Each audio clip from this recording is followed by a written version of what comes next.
Hello everyone, it's me Clayton. I just finished watching episode 8 of season 2 of What If? What If The Avengers Assembled in 1602? So in this episode, Peggy Carter ends up being hunted down by King Thor after his sister, Queen Hela, ends up being sucked through a rift in time.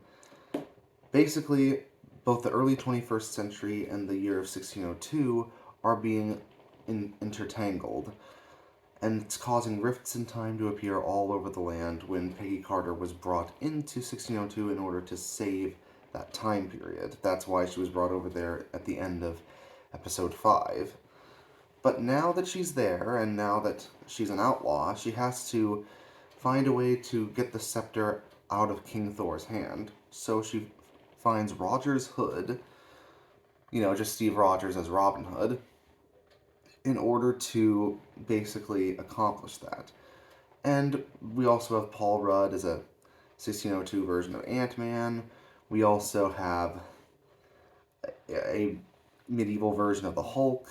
It's basically the Avengers assembling in a completely different time period to take out King Thor, who has a sword made by the Wakandans, who apparently were around in 1602 and were still making vibranium around that time. And we get to see Nick Fury and Scarlet Witch as essentially ones who are on King Thor's side but are seeing that their king has gone completely mad with power. So yeah, it's an interesting concept, even if it does feel like it's basically replaying a lot of the classics when it comes to its fight scenes, including having assassins that are basically like Yellow Jacket from Ant-Man, and giving Happy Hogan the Purple Hulk treatment that he had in his own episode. So yeah, a lot of it does feel like a greatest hits collection of stuff that's been done before, but it is still an entertaining ride, and I do appreciate how Haley Atwell is able to continue having good chemistry with the rest of the cast, even Josh Keaton, who plays this version of Steve Rogers.